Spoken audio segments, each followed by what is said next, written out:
चलिए देखिए, स्टार्ट करते हैं सेकेंड चैप्टर, फ्रीडम। इसके पहले वाले चैप्टर यानी पॉलिटिकल थ्योरी में हम पढ़े थे कि पॉलिटिकल थ्योरी है क्या। तो पॉलिटिकल थ्योरी क्या था? Systematic study of political ideas और वैल्यूज। यही पढ़े थे हम लोग कि पॉलिटिकल थ्योरी के अंदर बहुत से वैल्यूज के बारे में हम सिस्टमैटिक तरीके से पढ़ते हैं।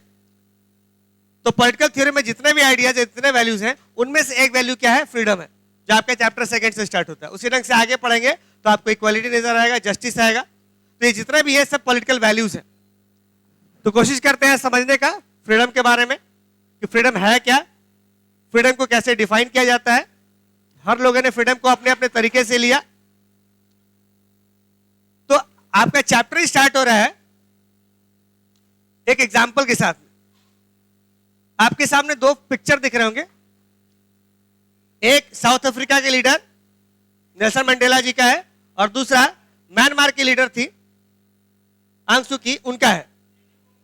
अब ये दोनों इंपॉर्टेंट लीडर्स रहे अपने अपने देश में। तो हम देखते हैं, कोशिश करते हैं कि इन लोगों का फ्रीडम के बारे में क्या विचार रहा, ये हम आगे देखेंगे। Human history provides many examples of people and communities which have been dominated or enslaved, exploited by more powerful groups. देखिए, पूरा इतिहास क्या रहा है? इतिहास ऐसे व्यक्तियों का इतिहास रहा है जो या तो डोमिनेट हुए हैं या तो डोमिनेट किए हैं। दो ही ग्रुप होगा, या तो किसी ने क्या होगा, राज किया होगा, या तो कोई एक्सप्लॉइट हुआ होगा। जैसे अगर बात करते हैं फ्रेंच रेवोल्यूशन की, तो फ्रेंच रेवोल्यूशन में क्या था? राजा जो था वो रूल करता था, बाकी लोग प्रजा थे, वो टैक्स देते थे, एक्सप्लॉइट होते थे। तो पूरे इतिहास में सिर्फ दो ग्रुप मिलेंगे आपको, एक एक्सप्लॉइट करने वाला और दूसरा जिसका एक्सप्लॉइटेशन होता था। उसी ढंग से यहां पे हम देख सकते हैं कि हमें यह मालूम चलता है कि जब कोई व्यक्ति एक्सप्लॉइट होता था तो किस हद तक होता था और उस वक्त उसके मन में क्या विचार चलता था। ठीक है, जब भी किसी व्यक्ति का एक्सप्लॉइटेशन होता है तो उसके मन में एक विचार आता है। वो विचार क्या आता है कि मुझे इस एक्सप्लॉइटेशन से कब मुक्ति मिलेगी।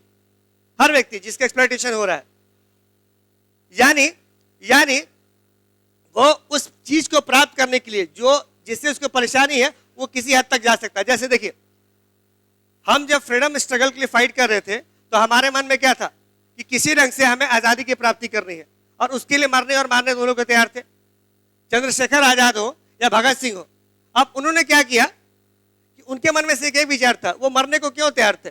अपने देश के इंडिपेंडेंस के लिए, अपने देश की आजादी के लिए। तो यहां पर आपको ध्यान देना है कि फ्रीडम का मतलब क्या है। फ्रीडम का मतलब क्या है? तो हर एक व्यक्ति के लिए फ्रीडम का मतलब अलग अलग हो सकता है।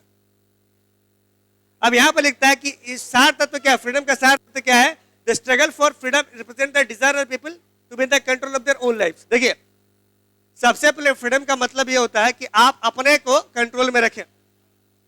जनरली आमतौर पर फ्रीडम का मतलब हम क्या मानते हैं? अगर मैं आपसे पूछूं what do you understand by the term freedom, तो फ्रीडम का मतलब क्या होगा? आजादी। किस चीज से आजादी? किस चीज से आजादी? अगर मैं पूछूं, आप बोल रहे हैं आजादी, तो किस चीज से आजादी? बाहरी जो लिमिटेशंस है, रुकावटें हैं, उनसे आजादी। यही होता है ना। तो बाहरी लिमिटेशंस क्या? आजाद। देखिए, जब अंग्रेज लोग रूल कर रहे थे तो हमारे लिए क्या आजादी था? अंग्रेज लोग के दास्ता से मुक्ति, वो हमारे लिए आजादी था। हिंदुस्तान जब आजाद हुआ तो क्या हो गया? गरीबी से आजादी। इसको लेकर काफी एफर्ट लगाया गया कि भाई ये बाहरी कांस्टेंट है। तो आजादी का मतलब क्या होता है? जो प्रतिबंधित चीजें हैं, जो हम पर प्रतिबंध लगा रही हैं या हम में जो रुकावट पैदा कर रही है, उनको हटाना, वो कहते हैं, हम उसी कहते हैं आजादी। ठीक है, ये लिख रहा है। तो देखिए, आजादी का मतलब एक इंडिविजुअल के लिए अलग होगा और एक सोसाइटी के लिए क्या होगा? अलग होगा। दो चीज है। अगर मैं बात करूं आपकी आजादी तो आप अपने हिसाब से देखिएगा, लेकिन मैं बात करूं सोसाइटी की आजादी तो पूरा सोसाइटी की आजादी का मतलब अलग हो जाएगा। तो सबसे पहले फ्रीडम क्या है? ये सोसाइटी और इंडिविजुअल के हिसाब से बदल सकता है, पहली बात। लेकिन फिर भी ये बात क्लियर है, ये बात समझिए कि आजादी को एंजॉय करने के लिए, आजादी को अगर एंजॉय करना है तो उसके लिए क्या चाहिए? सर्टेन रूल्स रेगुलेशन होने चाहिए। तो आप फिर बोलिएगा, फिर रूल्स रेगुलेशन का मतलब क्या है? अगर रूल्स रेगुलेशन लगा ही दिए गए तो आजादी का मतलब क्या रह गया? यही है ना। अभी तक क्या पढ़े थे? आजादी का मतलब होता है बंधन से मुक्ति। लेकिन जब आप सोसाइटी के अंदर रह रहे हैं तो आपके ऊपर बहुत सारा रूल्स रेगुलेशन लगा हुआ है। तो सवाल ये उठता है कि रूल्स रेगुलेशन जब लगा ही दिए तो फिर आजादी का मतलब क्या रह गया? तो मेरा क्वेश्चन आपसे ये है, तो क्या आजादी के लिए रूल्स रेगुलेशन फॉलो करना जरूरी है? क्यों जरूरी है? कट मर जाएगा। अगर आप रूल्स रेगुलेशन फॉलो नहीं करेंगे तो हर व्यक्ति की आजादी अपने अपने तरीके से एंजॉय करेगा। इसमें जो मौजूद व्यक्ति होगा वो क्या करेगा? कमजोर का क्या करेगा? एक्सप्लॉयटेशन करेगा। तो फिर उस अंधयुग की तरफ हम चले जाएंगे। इसीलिए फ्रीडम को एंजॉय करने में सबसे इंपॉर्टेंट है कि सर्टेन रूल्स रेगुलेशन हो जो सब पर लागू होता हो। ठीक है, तो हम इस चैप्टर में ही पढ़ने जा रहे हैं कि सबसे पहले कि लिमिटेशन जो है उसको हम किस तरीके से समझेंगे। सबसे पहले हम समझेंगे हमारे लिए इंडिविजुअल्स और सोसाइटी के लिए लिमिटेशन का मतलब क्या है, पहला पॉइंट। दूसरा, हम देखेंगे कि फ्रीडम का अलग अलग डायमेंशन है, नेगेटिव भी और पॉजिटिव भी है। ठीक है, दो पहलू है। और तीसरा है हम देखेंगे हार्म प्रिंसिपल, जो आगे पढ़ेंगे हम लोग। ठीक है, ये तीन चीजें हम पढ़ेंगे इस चैप्टर में। चलिए आगे देखिए, आगे देखिए द आइडियल्स ऑफ फ्रीडम। अब यहां से स्टार्ट होता है, अब यहां से स्टार्ट होता है एक क्लासिक एग्जांपल जो नेल्सन मंडेला जी के बारे में। यहां पर एक ऑटोबायोग्राफी थी नेल्सन मंडेला साहब की, लॉन्ग वॉक टू फ्रीडम। इस बुक में बताते हैं कि कैसे उन्होंने पर्सनल स्ट्रगल किया against the apartheid system. Apartheid system पढ़े ना? ठीक है, कैसे उन्होंने स्ट्रगल किया और कैसे उन्होंने जो अंग्रेजों की सेपरेटिस्ट पॉलिसीज थी उसके विरुद्ध उन्होंने फाइट किया और अपने आप को क्या बनाया, अंग्रेजों से आजाद करवाया। और फाइनली क्या किया, फाइनली क्या किया, वो अपने आप को आजाद घोषित किया। देखिए, अपने ही कंट्री में नेल्सन मंडेला को 28 साल के लिए जेल भेज दिया गया था। तो एक सोचने वाली बात है, एक व्यक्ति 28 साल के लिए जेल क्यों गया? आखिर कौन से ऐसे वैल्यूज थे जिसने उनको 28 साल जाने के लिए प्रेरित किया? अच्छा, 28 साल जब वो जेल में रहते हैं तो वो कौन कौन सी चीज छोड़ देते हैं? आप देखिएगा, 28 साल में जब जेल में है, लगभग 28 साल सबसे पहले जेल में, तो वो इंपॉर्टेंट चीजें अपने लाइफ में जो भी इंपॉर्टेंट चीज होती है ना, सबका त्याग कर देते हैं। जैसे उनके दोस्त, उनके इंपॉर्टेंट फैमिली भी था, ठीक है, फेवरेट क्लोथ्स, म्यूजिक, ये सारे फेस्टिवल जो आप एंजॉय करते हैं वो सब छोड़ देते हैं। तो आप सोच के देखिएगा, एक बंद रूम में वो रह गए 28 साल तक। तो 28 साल तक आखिर किस चीज ने उनको प्रेरित किया और वो 28 साल तक जेल के अंदर क्यों रहे? आखिर क्या बात थी कि जेल के अंदर रह गए? वो क्या बात थी कि जेल के अंदर वो रह पाए और जेल के अंदर वो स्ट्रगल करते रहे? वो क्या था? फ्रीडम की चाहत, to gain for the freedom. तो freedom Mandela paid a very high personal price. तो फ्रीडम को प्राप्त करने के लिए उनको बहुत महंगा प्राइस चुकाना पड़ा। वो क्या थी? उनकी खुद की आजादी पर प्रतिबंध। तो फ्रीडम, एक तरफ बात करते हैं इंडिविजुअल फ्रीडम की और एक तरफ बात करते हैं देश की फ्रीडम की। उन्होंने किसके इंपॉर्टेंस दिया? कंट्री की फ्रीडम को इंपॉर्टेंस दिया। तो अपने इंडिविजुअल फ्रीडम का उन्होंने त्याग कर दिया और देश की फ्रीडम के लिए उन्होंने संघर्ष किया। तो आप इस पूरे चैप्टर में या पहले चैप्टर में देखिएगा, क्लासिक एग्जांपल क्यों दिया है? क्योंकि समझाने का प्रयास किया गया है कि फ्रीडम है क्या। तो फ्रीडम क्या होता है? फ्रीडम को दो तरीके से डिफाइन करते हैं, एक पूरे सोसाइटी का फ्रीडम और एक होता है इंडिविजुअल फ्रीडम। तो ये नेल्सन मंडेला जी के बारे में पढ़ने में मालूम चलता है हमको कि उन्होंने अपने इंडिविजुअल फ्रीडम का त्याग इसलिए किया क्योंकि उनको किस फ्रीडम की प्राप्ति करनी थी? पूरे देश के लिए फ्रीडम प्राप्त करना था। ठीक है, तो इसलिए उन्होंने काफी हाई प्राइस पे किया। दूसरा केस लेते हैं गांधी जी का। गांधी जी का थॉट जो हमेशा क्या रहा? आंग सूची के लिए इंस्पिरेशन का सोर्स रहा। मतलब आंग सूची हमेशा अहिंसा में बिलीव करती थी और ये म्यांमार की इंपॉर्टेंट लीडर्स थी और इनको हाउस अरेस्ट कर लिया। इनके ही घर, मतलब म्यांमार के अंदर इनको घर में प्रतिबंधित कर दिया गया और ये अपने बच्चों से दूर हो गई। हस्बैंड के कैंसर से मर रहे थे ब्रिटेन में, लेकिन इनको जाने नहीं दिया गया और कहा गया कि अगर आप जाइएगा तो आपको वापस नहीं आना पड़ेगा। पूछिए, देखिए, अपना अपना पर्सपेक्टिव, आप किसी को बेस्ट नहीं कह सकते हैं। हर लोगों ने अपने अपने ढंग से योगदान दिया था। तो आप किसी को अगर बेस्ट कहते हैं तो बाकी लोग को आप क्या करते हैं? उनके प्रायोरिटी को आप या उनके इंपॉर्टेंस को आप कम कर देते हैं। तो आप ये क्वेश्चन मत उठाइए कि was the best freedom fighter in India या बेस्ट फ्रीडम। हाँ, आप किसी एक व्यक्ति को स्पेसिफाई नहीं कर सकते। हर व्यक्ति का अपना अपना रोल था। जितना इंपॉर्टेंट गांधी जी थे उतना ही इंपॉर्टेंट मेरे समझ से भगत सिंह भी थे, उतना ही इंपॉर्टेंट मेरे समझ से सुभाष चंद्र बोस जी भी थे। पूछिए। मेरे अकॉर्डिंग बहुत सारे लोग थे, किसी एक आदमी को क्रेडिट नहीं जाता है। अभी जितने लोगों का नाम लिया सब इंपॉर्टेंट थे, सब इंपॉर्टेंट थे, इंक्लूडिंग महात्मा गांधी, इंक्लूडिंग राजेंद्र प्रसाद, चाहे वो नेहरू जी हो।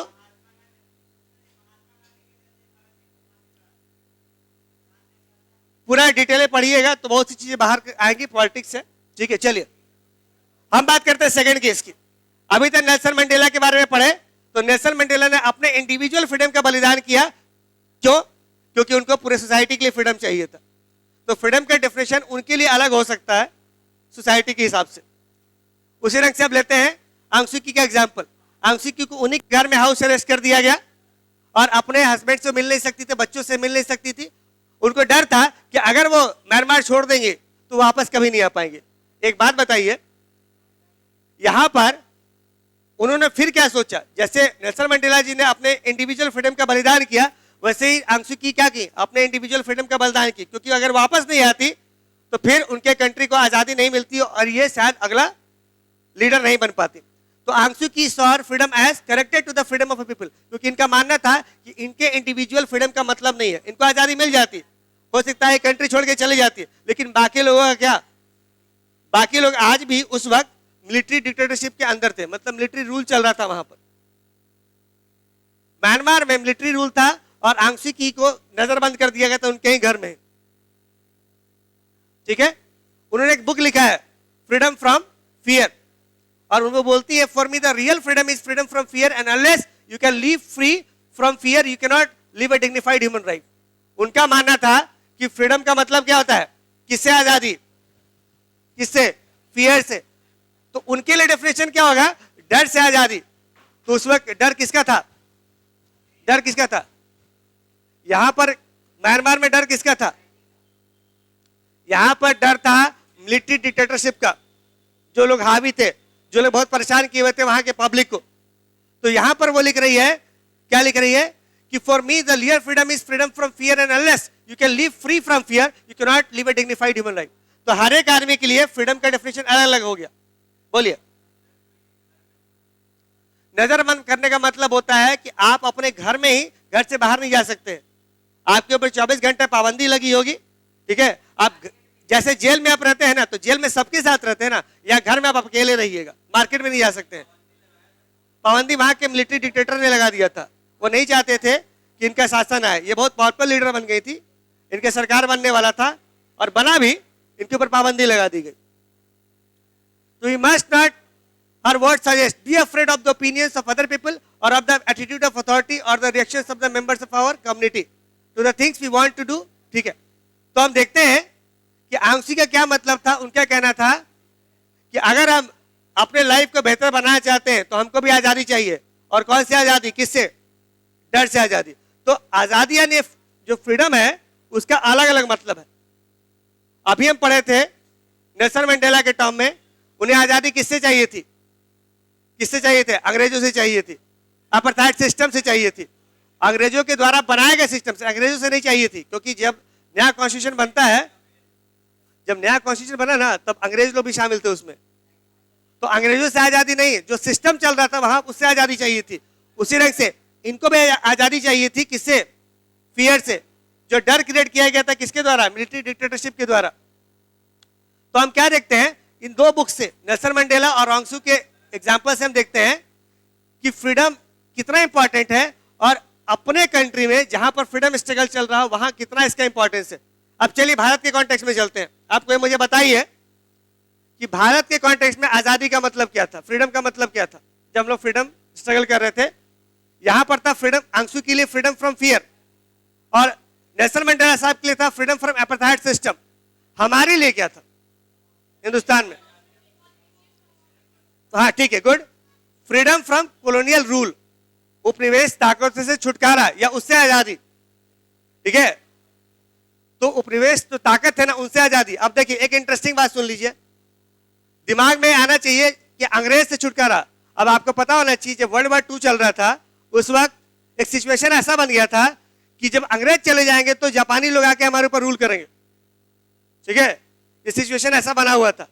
इत्तेफाक की बात थी कि बॉम्ब गिर गया हिरोशिमा और नागासाकी पर, वर्ल्ड वॉर 2 वहीं पर खत्म हो जाता है। जापान रूल करता 45 के आसपास, अगर ऐसे बम नहीं गिरता तो, ठीक है, क्लियर है।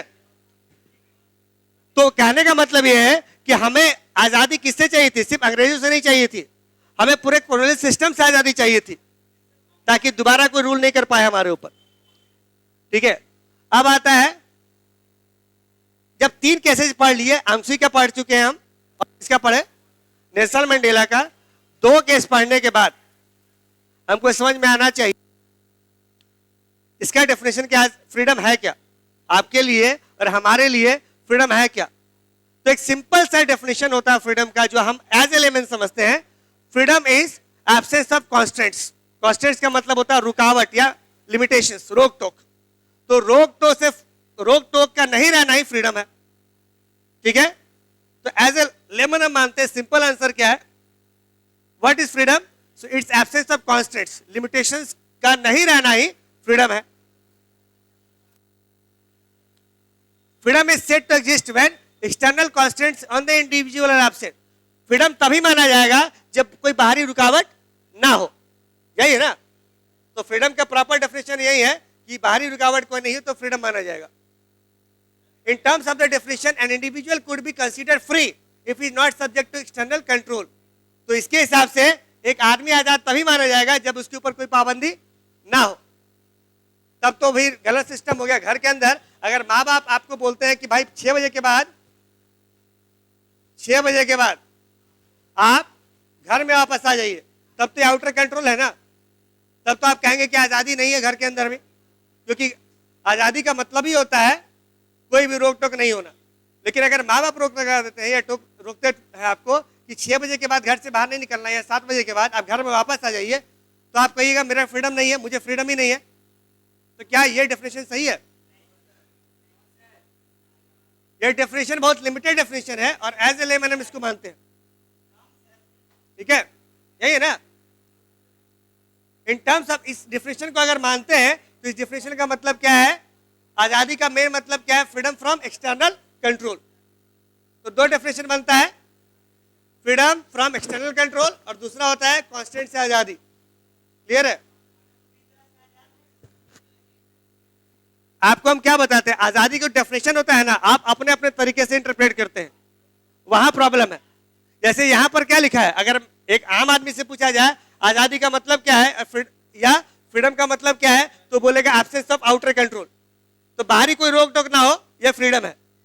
लेकिन एक बात बताइए, अगर एब्सेंस हो मतलब बाहरी रुकावट नहीं हो, बाहरी रुकावट नहीं हो, यह सिर्फ एक डायमेंशन है, यह भी सही है, बट बहुत लिमिटेड डेफिनेशन है। लेकिन अगर ये सबके लिए लागू हो जाए तो समाज में क्या हो जाएगा? बाहरी रोक टोक नहीं हो सबके ऊपर, तो समाज में क्या हो जाएगा? हर एक व्यक्ति क्या करेगा? अपने अपने हिसाब से डिसाइड कर लेगा बाहरी कंट्रोल क्या है, ठीक है। और फिर क्या होगा? फिर क्या होगा? समाज में क्या मच जाएगा? समस्या क्रिएट हो जाएगी, ठीक है। समझ रहे बात को? गदर मच जाएगा, यही पूछ रहे थे ना, ठीक है, चलिए, यही हो गया। तो freedom is about expanding the ability of peoples of freely express themself. अब फ्रीडम है क्या? देखिए 2 डेफिनेशन है। एक होता है लिमिटेड डेफिनेशन कि फ्रीडम क्या है, बाहरी कंट्रोल का ना होना ही फ्रीडम है। पहला देखिएगा, ध्यान दीजिएगा, पहला डेफिनेशन है बाहरी कंट्रोल का ना होना ही फ्रीडम है, मतलब कोई बाहरी रोक टोक ना हो, वो फ्रीडम है। जैसे आपके माँ बाप आपको नहीं रोके कुछ भी काम करने से, वो आजादी है, पहला। दूसरा, फ्रीडम का मतलब यह है कि आपको ऐसा एनवायरनमेंट दिया जाए जहां पर आप पूरी तरह अपने आप को डेवलप कर सके। तो एक आपको नजर आ रहा है लिमिटेड वाला, एक आ रहा है वाइड वाला। तो दूसरा डेफिनेशन ये कहता है कि आपको ऐसा मौका दिया जाए, आपको ऐसा एनवायरनमेंट दिया जाए जहां पर आप अपने पोटेंशियल को बढ़ा सकते हैं अपनी क्षमता तक, वही फ्रीडम है। जैसे आप पढ़ने में बहुत बेहतर हैं, आप चाहते हैं मैं नंबर 1 रिजल्ट लेकर आऊं, तो नंबर 1 रिजल्ट लाने के लिए आपको एनवायरनमेंट दे दिया गया, आपके रूम में इमरजेंसी बैकअप दे दिया गया कि लाइन नहीं कटे, एसी दे दिया गया ताकि आराम से आप पढ़ पाए बिना किसी गर्मी की ह्यूमिडिटी के, ठीक है। तो ये एनवायरनमेंट क्रिएट कर दिया गया ताकि आप अपने जो क्षमता है ना उसका पूर्ण उपयोग कर पाए। तो ये भी क्या है, फ्रीडम है। तो दो तरह के डेफिनेशन पढ़े अभी हम लोग, दो तरह के डेफिनेशन पढ़े। पहला क्या है, freedom is about absence of outer control, पहला डेफिनेशन। और दूसरा, freedom is about getting the environment to increase the potential to the fullest, अपनी क्षमताओं को मैक्सिमम तक बढ़ाना। अभी तक समझ रहे हैं? दो डेफिनेशन समझे। एक होता है बाहरी रोक टोक से मुक्ति, ये होता है फ्रीडम। और एक होता है आपको ऐसा एनवायरनमेंट देना जिसमें आपके पास जो भी क्षमता है ना उसको मैक्सिमम तक बढ़ा सकते हो। जो भी क्षमता, मान लीजिए आप डांसर हैं, एक बहुत अच्छा डांस करना जानते हैं, ठीक है, तो आपकी आजादी का मतलब क्या होगा? आपकी आजादी का मतलब ये होगा कि आपके फादर मदर आपको डांस स्कूल में जाके एडमिशन करवा दे, और जितने भी प्रतियोगिताएं हो रही हैं बाहर बाहर विदेश में देश में, उसमें आपको ले जाकर वहां पर पार्टिसिपेट करवाएं। तो आपकी आजादी का मतलब ये होता है कि आपका जो क्षमता है ना उसको ऐसा एनवायरनमेंट दिया जाए ताकि आप उसको मैक्सिमम लेवल तक ले जाएं। तो कौन सा सही होना चाहिए? मेरे हिसाब से दोनों सही अपने अपने हिसाब से, एक लिमिटेड वाला है एक वाइड वाला है। इसको बाद में हम पढ़ेंगे पॉजिटिव और नेगेटिव फ्रीडम के कॉन्टेक्स्ट में। देखिए, both these aspects of freedom, दो पहलू पढ़े हैं फ्रीडम का, एक लिमिटेड वाला एक वाइड वाला। तो both these aspect of freedom, the absence of external control और constraints as well as existence of conditions in which people can develop their talents, ये दो डेफिनेशन है। पहला फ्रीडम क्या है? Freedom is the absence of external controls. आपसे पूछा जाएगा आजादी क्या है, तो आप बोलिएगा बाहरी रुकावट का ना होना ही आजादी है, कोई आपको रोके टोके नहीं, वो होता है फ्रीडम।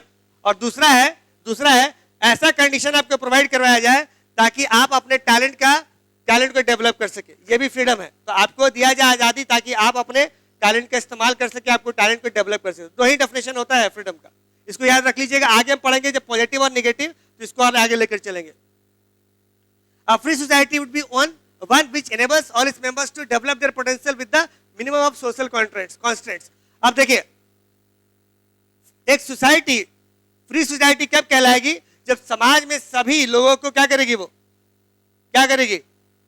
मौका देगी आगे बढ़ने का, डेवलप करने का। लेकिन उसी वक्त वो क्या लगा देगी? लिमिटेशंस लगा देगी। नहीं तो समाज में जितने भी लोग हैं ना वो अपने अपने तरीके से अपने को डेवलप करने का प्रयास करेंगे, और क्या करेंगे फिर समाज में फिर क्या मचेगा? हाँ, गदर मचेगा फिर, ठीक है, समझ गए? तो no individual living in society can hope to enjoy total absence of many kind of constant. Society में जो भी लोग रह रहे हैं ये कभी भी अगर उम्मीद करते हैं ना कि फ्रीडम का मतलब होता है पूरी तरह से कंट्रोल का अभाव या जीरो कंट्रोल, तो ये गलत है। आपके ऊपर कंट्रोल लगा है तो किसका लगा है? सोसाइटी का लगा है। आपके जैसे लाखों लोग हैं जो सोसाइटी के अंदर रह रहे हैं, सबके ऊपर कंट्रोल लगा है। नहीं तो फिर क्या होगा? एक आप क्या करेंगे? अपना बाउंड्री क्रॉस करेंगे और दूसरे के फ्रीडम में आप क्या करेंगे? हस्तक्षेप करेंगे, इंटरफेयर करेंगे। जैसे आपको फ्रीडम मिला हुआ है पढ़ाई करने का। अगर आपको फ्रीडम मिला पढ़ाई करने का, तो पढ़ाई करने के लिए क्या करेंगे? आप मैक्सिमम चीजों का उपयोग करते हैं।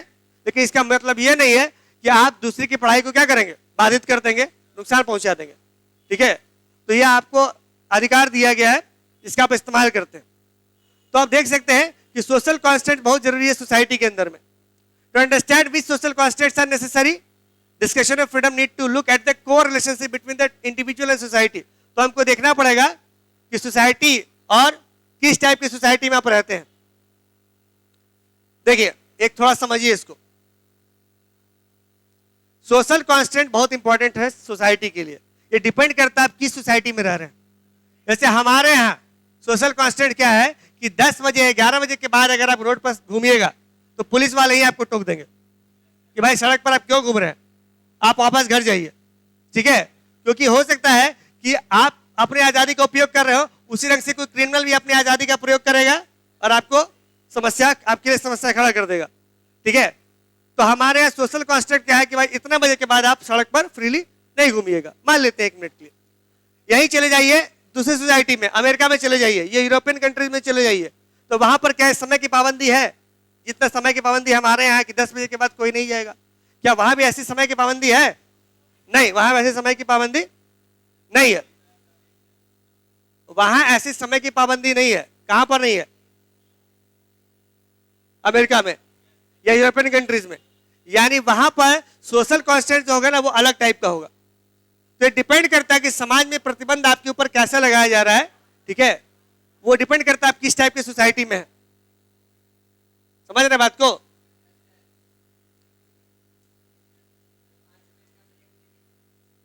क्लियर है? फिर इसको देख लीजिएगा, थोड़ा ध्यान दीजिए आप लोग। यहां पर देखिए, thus far we have defined freedom as the absence of constraints. To be free means to reduce or minimize social constraints that limit our ability or make choices freely. तो यहां पर फ्रीडम का मतलब क्या होता है? अभी तक पढ़ रहे थे कि हम कोई हमारे ऊपर रुकावट नहीं हो, लेकिन ये कह रहा है कि रुकावट तो आपको मिलेगा, क्योंकि आप समाज के अंदर रहते हैं, तो आप रुकावट से बच नहीं सकते। हाँ, रुकावट को या जो आपके कॉन्स्टेंट है उसको आप मिनिमाइज किया जा सकता है, उसको कम किया जा सकता है, लेकिन वो बिल्कुल जीरो नहीं हो सकता है। यही है ना, ताकि आप क्या कर सके, अपने चॉइस को फ्रीली इस्तेमाल कर सके। क्लियर है? तो आपको याद रखना है, फ्रीडम का दो डेफिनेशन हो गया। पहला डेफिनेशन ये है, freedom is absence of outer constraints या आउटर कंट्रोल। और दूसरा डेफिनेशन क्या है? Freedom is about getting the environment in which one can develop our own potential. तो अपनी क्षमताओं का अधिकतम हम विकास कर सकते हैं, वो कंडीशन ही फ्रीडम है, वो कंडीशन प्राप्त करना। ठीक है? तो put in other way, freedom also has a positive dimension. Freedom का पॉजिटिव डायमेंशन क्या है? To be a free society we must widen the area in which individual groups, communities और nations will be able to charter their own destiny and to be what they wish to. तो freedom का मतलब यह भी होता है कि समाज में रह रहे हैं आप, तो समाज में किन चीजों को आप एंजॉय कीजिएगा, किन चीजों को एंजॉय आप नहीं करेंगे। ठीक है? तो ये प्रॉपर डेफिनेशन था आपका अभी तक जो पढ़े। कहां से पढ़े? सोसाइटी से पढ़े। तो फ्रीडम हम किस में एंजॉय करते हैं? सोसाइटी के अंदर। यहां पर दो तीन बातें लिखी हैं। Freedom in this sense allows us the full development of the individual creativity. Freedom का मतलब क्या है? जब अपने क्रिएटिविटी को आप पूरी तरह एंजॉय कर सकें। जैसे अगर स्पोर्ट्स पर्सन है तो आपका मौका मिले।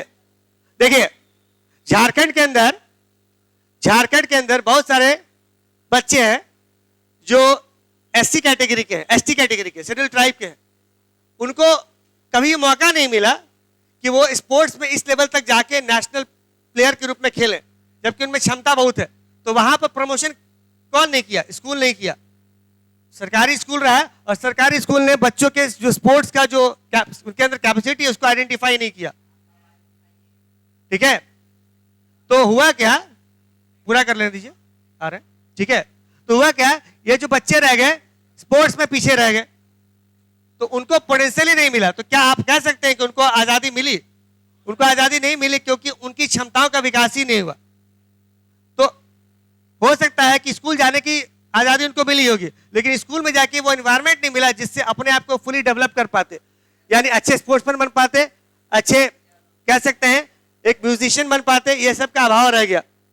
तो सिर्फ बाहरी रिस्ट्रिक्शन को हटाने फ्रीडम नहीं है, बल्कि आप ऐसी चीजों का निर्माण भी कीजिए जिससे बच्चे डेवलप कर सके, यह भी फ्रीडम है। आप पूछिए आपका सवाल। आप बोलिए, क्या बोल रहे हैं?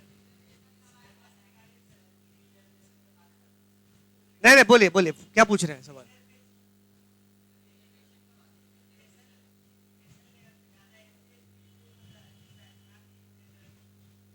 क्या मिलता है? रिजर्वेशन?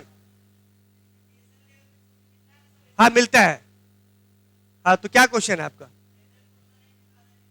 हाँ, ठीक है। तो यहां पर भी क्या है, सोसाइटी में क्या लगाया गया? कॉन्स्टेंट लगाया गया ना। चूंकि वो शुरू से पिछड़े हुए थे, शुरू से उनको कोई राइट नहीं मिल रहा था, इसलिए उनको रिजर्वेशन दिया गया, एजुकेशन में उनको फायदा उठा दिया गया, इसलिए उनका सिलेक्शन कम नंबर पे भी हो जाता है। ठीक है? तो उनको प्रोत्साहित करने के लिए ऐसा किया गया। समझ रहे बात को? आप देखिए, इसके पहले एक और बात है, स्वराज। इस टर्म को किसने दिया था? स्वराज को गांधी जी ने दिया था। तो कहता है क्या, ये जो टर्म है स्वराज, ये किससे जुड़ा हुआ है? फ्रीडम से जुड़ा हुआ है। क्यों? हमारा स्वयं का राज्य। स्वराज का क्या मतलब होता है? स्वयं का राज्य, हमारा राज्य। क्या हुआ?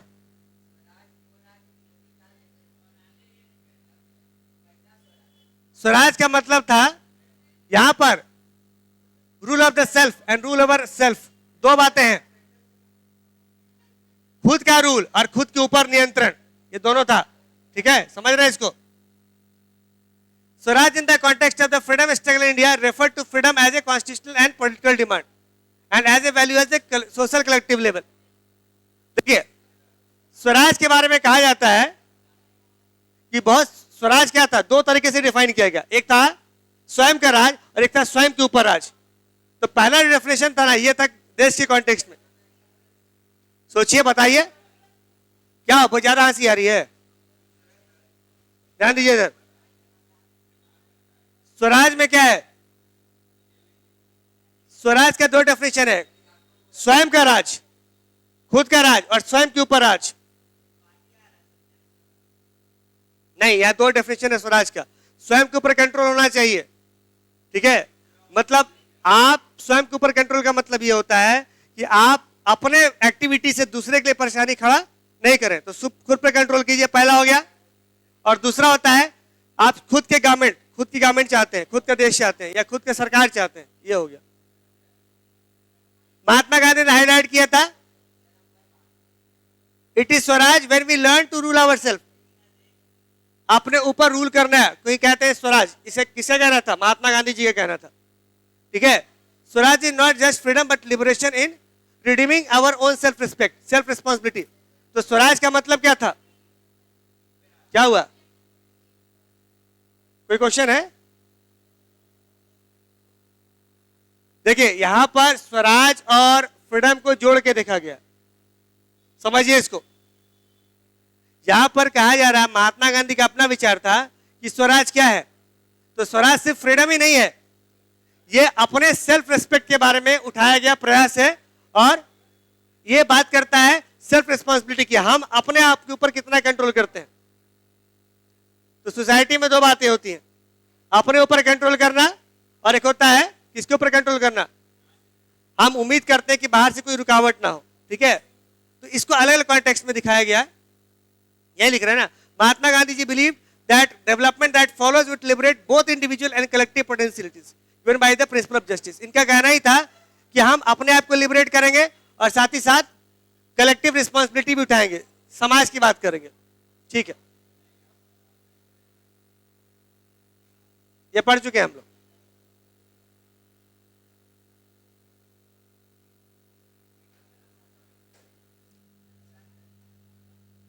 अच्छा, एक क्वेश्चन है डिस्कस करने के लिए, यहां पर एनसीईआरटी का क्वेश्चन है, girls and boys should be free to decide whom they wish to marry.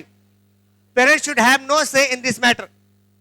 अब ये कंट्रोवर्शियल क्वेश्चन इसीलिए बन जाता है, इसीलिए होता है कि यहां पर दो चीजें हैं, यहां पर दोनों दिखेगा आपको।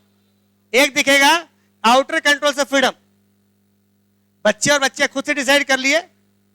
ठीक है, जब वो एडल्ट होते हैं तो खुद से डिसाइड करेंगे भाई शादी किससे करनी है, तो यहां पर कोई आउटर कंट्रोल नहीं है, कोई रोकने वाला कोई नहीं है।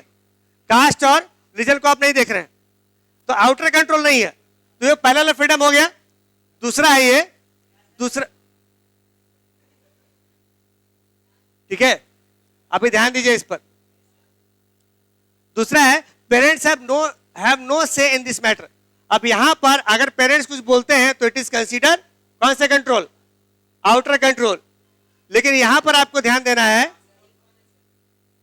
आपके पास सिंपल से एक क्वेश्चन पूछा गया आपसे कि यहां पर girls and boys should be free to decide whom they wish to marry. ठीक है, उनका फ्रीडम होना चाहिए, सही है, तो फ्रीडम तो होना चाहिए, तो there should be no outer control, या कह सकते हैं एक्सटर्नल कॉन्स्टेंट्स। माँ बाप एक्सटर्नल कॉन्स्टेंट्स है, तो पेरेंट्स शुड हैव नो से इन दिस मैटर। तो पेरेंट्स एज कंसीडर्ड, क्या कंसीडर, क्या उनको मानते हैं? ये मानेंगे आउटर कॉन्स्टेंट, क्योंकि वो रुकावट पैदा करेंगे, वो बोलेंगे कि भाई कास्ट सेम नहीं है, रीजन सेम नहीं है, तो they will be considered blockade, वो ब्लॉकेड लगाएंगे, रुकावटें लगाएंगे।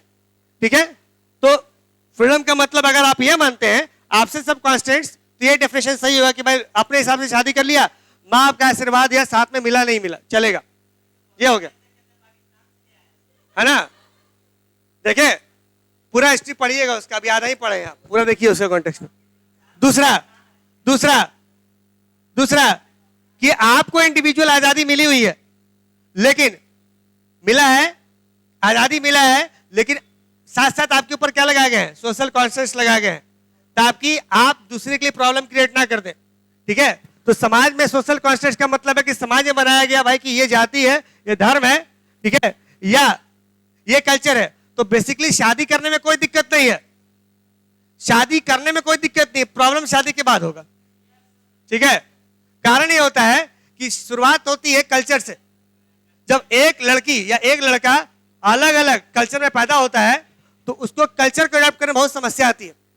समझ लीजिए, अगर मान लीजिए कोई साउथ इंडिया चला, नॉर्थ इंडियन शादी कर लेता है साउथ इंडियन से, तो उसको कुछ समय तक कल्चर को अडॉप्ट करने में बड़ा समस्या आती है, कुछ लोग कर नहीं पाते। एक ट्रेन में एक आदमी मिला मिलिट्री का, हाँ, उसने कहा, वो था, वो बेचारा था गढ़वाल साइड का, तो उधर साइड का था। ठीक है, वो बोला क्या कि मैंने शादी किया उत्तर प्रदेश में, हिमाचल प्रदेश का था वो बंदा, वो शादी किया और उत्तर प्रदेश से जब लड़की आई ना तो कुछ समय के बाद वो सरवाइव नहीं कर पाई, फाइनली हम लोग में डिवोर्स हो गया। तो उसने अपने हिसाब से शादी की थी। पूछा कि क्यों भाई, तो उसका जवाब ये था कि वो मेरे फैमिली में एडजस्ट नहीं कर पाई। तो क्यों भाई, कल्चर डिफरेंस आ गया। वहां पर कैटल्स को देख रेख ज्यादा करना पड़ता था हिमाचल में, और यहां उसने कभी कैटल देखा ही नहीं था अपने पूरे फैमिली में। तो वहां पर कुछ क्या हुआ, कल्चरल डिफरेंसेस आ गया, जिसकी वजह से फिर दोनों ने डिसाइड कर लिया कि भाई अलग रहेंगे। पॉइंट इज कि जब शादी करने की बात आई थी तो लड़का और लड़की दोनों अपने हिसाब से, इस पॉइंट के हिसाब से डिसाइड कर लिए थे कि आउटर कंट्रोल जो होगा ना उसको हम नहीं मानेंगे, हम फ्री रहेंगे, माँ बाप का आउटर कंट्रोल हम नहीं मानेंगे। लेकिन उसी वक्त अगर वो सोशल कॉन्स्टेंट की बात समझ लिए होते कि क्यों किया जा रहा है, हम पूरा एग्जाम्पल पूरा कर ले, हम क्यों किया जा रहा है, ये रुकावट क्यों माता पिता लगा रहे हैं, तो शायद ये नौबत नहीं आती। समझ रहे हैं, तो ये पॉइंट जो है ना, पेरेंट्स शुड हैव नो से इन दिस मैटर, इसमें होना चाहिए पेरेंट्स का, क्योंकि सोशल कॉन्स्टेंट बहुत इंपॉर्टेंट है किसी के लाइफ के लिए। नहीं तो फिर क्या होगा, आप अपने हिसाब से डिसीजन लेंगे और बाद में डिसीजन अगर गलत हो गया तो फिर आपके साथ देने वाला कोई नहीं बचेगा। हाँ बोलिए, कौन सा, नहीं आइडिया हमको, हम बहुत न्यूज नहीं देख रहे हैं इधर। ठीक है, चलिए आइए, अभी बहुत सी चीजें हैं इस पर काम चल रहा है, अभी थोड़ा डिस्क्लोज होगा जैसे जैसे क्लासरूम में आएंगे वैसे। ठीक है, अभी बताया जाएगा कैसे ऑब्जेक्टिव क्वेश्चन में कितना नंबर लेके आते हैं आप। ठीक है, और उसके बाद पेरेंट्स को भी बुलाया जाएगा तो बताया जाएगा कितना आप कितना अचीव किए हैं, क्या किए हैं। हाँ, किसका IMI, अच्छा, तारक मेहता का उल्टा चश्मा। रुकावटें अभी पहले ही से पढ़ रहे हैं हम लोग, freedom is all about outer constants पढ़ रहे हैं ना।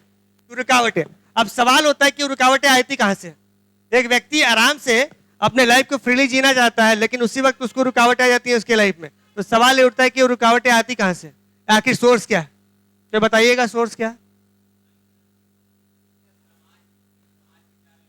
चार लोग क्या करते हैं समाज में, समाज में चार लोग की जरूरत पड़ती है अंतिम यात्रा में। ठीक है, अभी नहीं, सवाल यह है कि कांस्टेंट का सोर्स क्या है। Restriction on the freedom of individual में come from domination and external control, बताया भी थे। रिस्ट्रिक्शन कहां से आता है, एक्सटर्नल कंट्रोल से, रुकावट या कह सकते हैं पाबंदी कहां से लगती है, बाहरी लोग लगाते हैं पाबंदी। यहां आप नहीं जा सकते, इतने बजे आप नहीं जा सकते हैं, यहां पढ़ाई नहीं कर सकते, इस कॉलेज में दाखिला नहीं हो सकता है। ठीक है, तो ये सब पाबंदी कहां से आ रही है, बाहर से आ रही है, external control. Such restriction may be imposed by force or they may be imposed by government through laws. ठीक है, अब आपके ऊपर रिस्ट्रिक्शन दो तरह, सुनो, आपके ऊपर रिस्ट्रिक्शन दो तरीके से लगता है। पहला कौन लगाता है, पहला लगाता है आपका समाज और दूसरा लगाती है आपकी गवर्नमेंट। पाबंदी दो ही लोग लगा सकते हैं ना, दो ग्रुप लगा सकते हैं, दो बॉडीज। पहला होगा आपका समाज और दूसरा कौन होगा, दूसरा गवर्नमेंट। तो गवर्नमेंट कांस्टेंट कैसे लगाती है तो बताइएगा। अभी पिछला चैप्टर पढ़ चुके हैं फ्रीडम कॉन्स्टिट्यूशन पढ़ चुके हैं, बोलिए।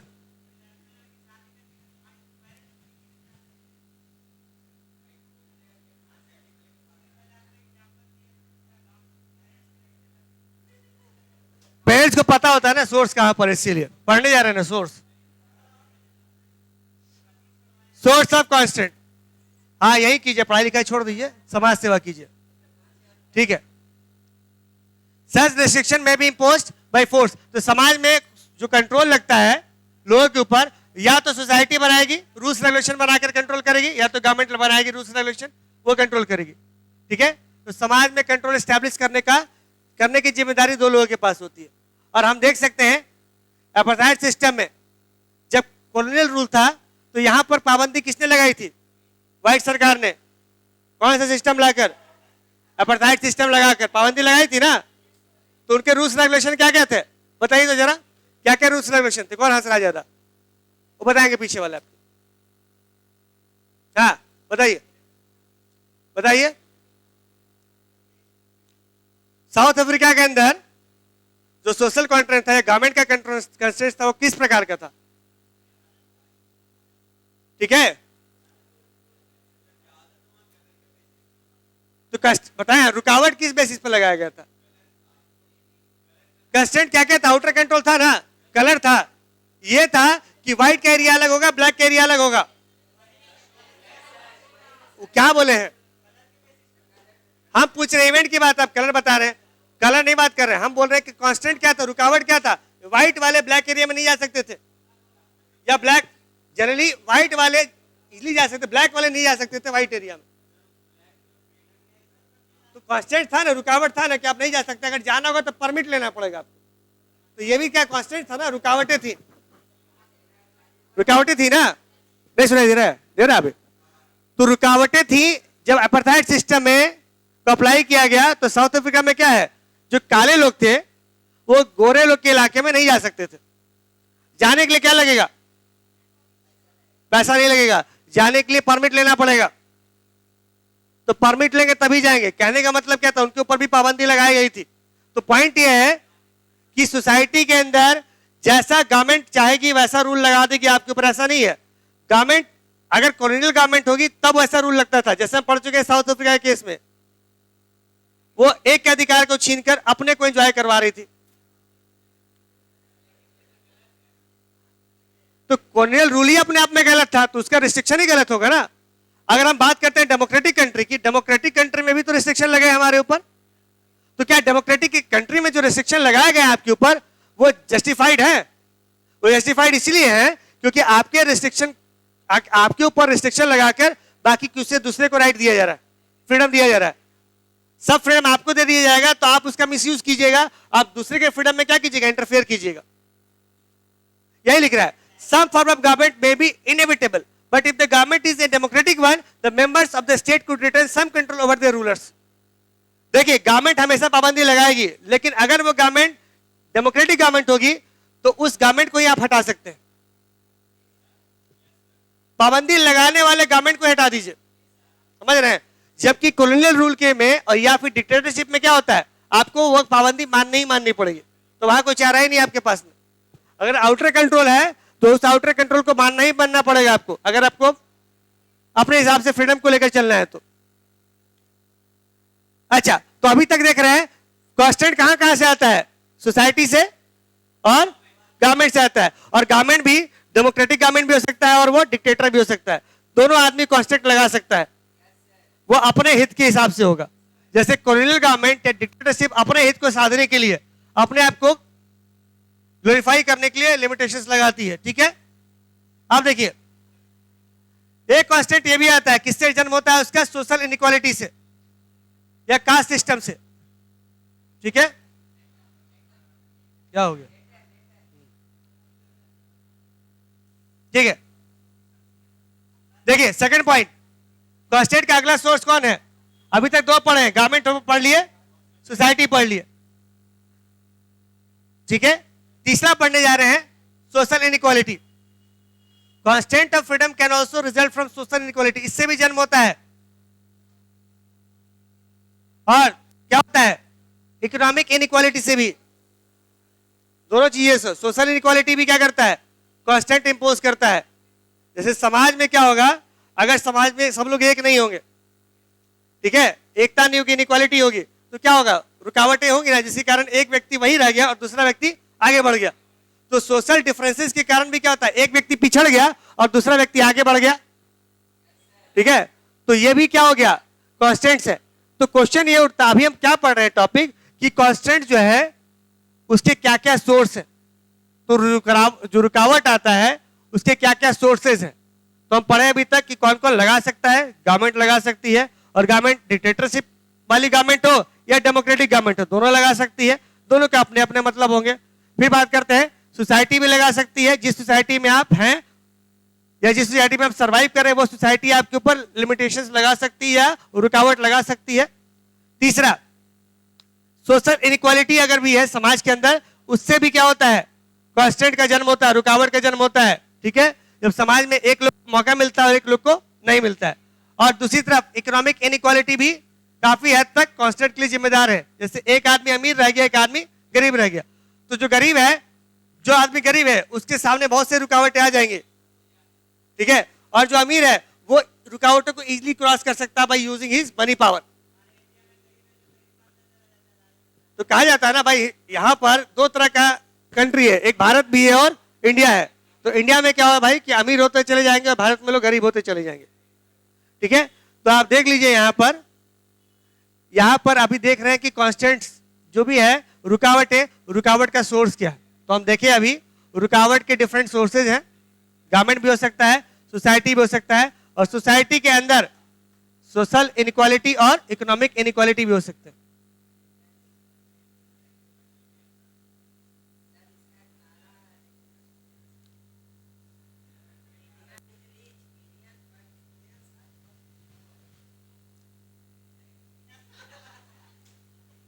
ठीक है,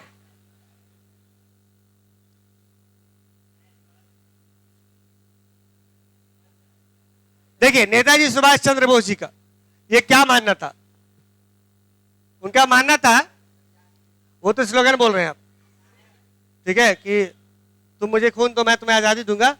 देखिए वो भी बहुत बड़े पॉलिटिकल थिंकर थे, तो उनका भी फ्रीडम को लेकर अपना एक पॉइंट ऑफ व्यू था, ठीक है। उनका कहना था कि अगर हम रेवोल्यूशन की बात कर रहे हैं, आइडियाज के रेवोल्यूशन की बात को, तो सबसे पहले हमें देखना होगा कि किस आइडियाज की हम बात कर रहे हैं जो हमारे पूरे लाइफ को क्या करता है, एक कर देता है, हर एक एस्पेक्ट को जोड़ देता है। और वो कौन सा आइडिया, वो फ्रीडम है। यानी फ्रीडम हमारे जीवन के अनेक अनेक पहलू को जोड़ के रख देता है, ठीक है, सामाजिक, सांस्कृतिक, आर्थिक, ये सारे पहलू को जोड़ता है कौन, एक शब्द, वो कौन है, फ्रीडम, ठीक है। लेकिन फ्रीडम का हमारे अपने कंट्री में अलग अलग डेफिनेशन है, बताया था अभी। आप अलग कंट्री की बात छोड़ दीजिए, अपने कंट्री के अंदर ही फ्रीडम का अलग अलग डेफिनेशन है।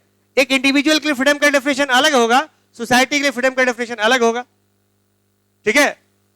तो फ्रीडम का डेफिनेशन भी अलग अलग है अपने ही कंट्री में, ठीक है। और फ्रीडम जो है ना, ये एवोल्यूशन के टर्म से गुजर रहा है, मतलब अभी तक ये मैच्योर वर्ड नहीं हुआ है, अभी ये धीरे धीरे आगे बढ़ ही रहा है फ्रीडम। तो फ्रीडम का कोई एक सिंपल डेफिनेशन या कह सकते हैं सर्वमान्य डेफिनेशन क्रिएट नहीं हुआ है जो सब लोग मान रहे हैं। By freedom I mean all round freedom. तो उनका मानना था, सुभाष चंद्र बोस जी का मानना था, फ्रीडम का मतलब क्या होता है, all round freedom, that is freedom for the individual as well as for the society. तो वो ये नहीं मानते हैं, वो फ्रीडम का मतलब मानते हैं, फ्रीडम का मतलब सभी के लिए फ्रीडम, चाहे वो इंडिविजुअल हो, चाहे वो इंटायर सोसाइटी हो, पूरा समाज का freedom. Freedom for all the rich as well as for the poor. वो बात करते हैं रिच, जितने भी रिच है उनको फ्रीडम मिलना चाहिए, और जितने भी पुअर है उनको भी फ्रीडम मिलना चाहिए। सभी शामिल होंगे, महिलाओं के लिए भी तो पुरुषों के लिए भी, ठीक है, हर क्लास और हर कास्ट के लोगों के लिए फ्रीडम होना चाहिए। This freedom implies not only emancipation from political bondage but also equal distribution of wealth. ये कहता है कि हमें आजादी मिलनी चाहिए, पॉलिटिकल बॉन्डेज से ही नहीं, मतलब कि राजनेताओं से नहीं, बल्कि सत्ताओं से नहीं। सत्ता मतलब क्या होता है, रूल। तो रूल से आजादी नहीं, हम सिर्फ फाइट करेंगे उस आजादी को प्राप्त करने के लिए नहीं जो अंग्रेजों ने हमें दिया है।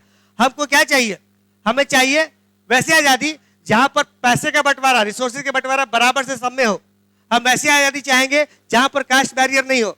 देखिए हम आजाद भी हो जाते हैं, सोच के देखिए, हम अंग्रेजों से आजाद भी हो जाते हैं, तब भी हम आजाद नहीं कहलाएंगे। क्यों? उनका ये मानना था अगर हम पॉलिटिकल बॉन्डेज से आजाद भी हो गए तब भी आजाद हम नहीं कहलाएंगे। क्यों? पॉलिटिकल बॉन्डेज यानी राजनीतिक रूप से जो बंदी है ना दूसरे कंट्री के, अगर हमें वो आजाद कर भी दें तब भी हम आजाद नहीं है, क्योंकि अपने ऊपर हमारा कंट्रोल नहीं है। हम अपने आप को बंधन में रखे हुए, हम इस कास्ट के हैं, हम इस क्लास के हैं, हम इस धर्म के हैं, तो हमने अपने आप को उस बंधन में जकड़ लिया ना कि हम सिर्फ इसी धर्म के हैं, हम इसी कास्ट के हैं, हम इसी क्लास के हैं। तो हमने अपने फ्रीडम का जो मतलब है ना उसको क्या कर लिया, एक दायरे में बंद कर लिया। तो अपने ऊपर ही हमने क्या कर लिया, पाबंदी लगा ली। आपने क्या किया, आउटर पाबंदी को अलग करने का प्रयास किया, लेकिन जो इंटरनल कॉन्स्टेंट्स है उस पर आपने ध्यान ही नहीं दिया, वो तो अपने ऊपर खुद लगा रहे हैं। आप ही डिसाइड करते हैं ना कि भाई मैं हिंदू हूं, मैं मुस्लिम हूं, या मैं क्रिश्चियन हूं, या मैं इस क्लास का हूं, मैं इस कास्ट का हूं। तो अपने ऊपर क्या लगा लिया, कॉन्स्टेंट्स लगा लिया, एक पाबंदी लगा लिया, अपने ऊपर कंट्रोल लगा लिया। तो आउटर कंट्रोल आपको क्या बिगाड़ पाएगा, आउटर कंट्रोल तो चला जाएगा, लेकिन आपने अपने ऊपर जो कंट्रोल लगा लिया उससे आजादी मिलनी चाहिए। यह किसका मानना था, सुभाष चंद्र बोस का। ठीक है, ठीक है। और बात करते हैं कम्युनलिज्म की, रिलीजियस इंटॉलरेंस की। मतलब ये जितने चीजें हैं ना हमने खुद से डेवलप किया है अपने ऊपर क्या करने के लिए, कंट्रोल करने के लिए। तो हमारा खुद का डेवलप किया गया है।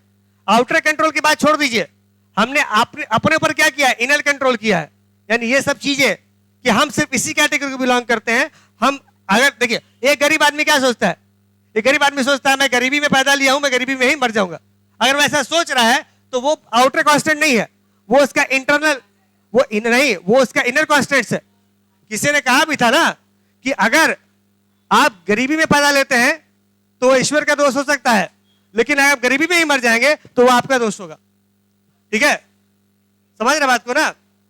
तो पॉइंट इज दैट कि यहां पर आपको ध्यान देना है, जो सुभाष चंद्र बोस जी ने कहा कि हमें आजादी तो मिल गई, ये आजादी मिल जाएगी पॉलिटिकल बॉन्डेज से, बाहरी कंट्रोल से मुक्त हो जाएंगे, लेकिन what about the internal control. हम तो अपने आप को ही सीमित किए हुए हैं, धर्म के नाम पर, जाति के नाम पर। यही लिख रहा है कि हमने क्या किया, हमने अपने आप को बिल्कुल बंद करके रखा इसी दायरे में कि हम यहां से बाहर नहीं जा सकते हैं। तो वो बात करते हैं internal as well as external constants की एब्सेंस की। तो अगर हम बाहरी एक्सटर्नल कॉन्स्टेंट्स को एब्सेंट कर देंगे, कंट्रोल को एब्सेंट कर देंगे, तो हमें इंटरनल कंट्रोल को भी एब्सेंट करना पड़ेगा, मतलब उसको भी हमें हटाना पड़ेगा, तभी वास्तविक रूप से हम फ्री कहलाएंगे या फ्रीडम को एंजॉय कर पाएंगे। समझ गए बात को? वो होने वाला नहीं है। क्यों नहीं हो सकता? बहुत से ऐसे लोग हैं जो अपने आप को योगी मानते हैं, और वो उन्हें बाहरी रुकावट क्या है। देखिए, जब तक ये सेल्फ बॉन्डेज रहेगा ना आपके, मतलब मेरे मन में ही, देखिए सबसे इंपॉर्टेंट आदमी का मन होता है, सबसे कैसे ताकतवर। तो आदमी सबसे लड़ सकता है अपने मन से, यही नहीं लड़ पाता है आदमी, वो सबसे मजबूत होता है। तो अगर मन से आपने स्वीकार कर लिया कि हम गरीब हैं, तो आप गरीब रहिएगा जिंदगी भर। समझ लीजिए, अगर आप मन से स्वीकार कर लीजिए कि हम पढ़ने में कमजोर हैं, मेरा दोस्त सब क्या है, मैथमेटिक्स में बहुत अच्छा है, फिजिक्स में बहुत अच्छा है, तो ये आपका कॉन्स्टेंट आपने अपना खुद से क्रिएट किया है, इनर कॉन्स्टेंट्स, इनर कंट्रोल। ये पता है क्या, आउटर कॉन्स्टेंट्स है। दोस्त एन मौके पर धोखा दे देगा आपको, तो धोखा मिलेगा ना, तो आउटर कॉन्स्टेंट गायब। समझ गए बात को? तो कहा जाता है अगर फ्रीडम एंजॉय करना है तो आपको inner as well as outer constant दोनों से लड़ना पड़ेगा और दोनों को हटाना पड़ेगा। समझ रहे हैं? तो बेसिक डेफिनेशन जो पढ़े थे, आउटर कांस्टेंट ये नहीं है। चलिए, अच्छा चलिए, एक छोटा सा टॉपिक है, इसको थोड़ा डिस्कस कर लेते हैं। हमें जरूरत क्यों है कॉन्स्टेंट्स की? कॉन्स्टेंट्स की जरूरत क्यों है? हमें रुकावटों की जरूरत क्यों है? क्या रुकावट इंपॉर्टेंट है? रुकावट बहुत इंपॉर्टेंट है, लेकिन हमें उन्हें दूर करने की जरूरत है। ठीक है, और हमें देखो पूरी तरह से नहीं, उन्हें हमें कम करने की जरूरत, दूर करने की नहीं, कम करने की जरूरत है। तो अब कैसे? आउटर रुकावटों को दूर कीजिएगा, लेकिन दूसरी तरफ रुकावट भी एसेंशियल है। तो रुकावट पॉजिटिव भी और नेगेटिव भी है। क्या हुआ? हाँ,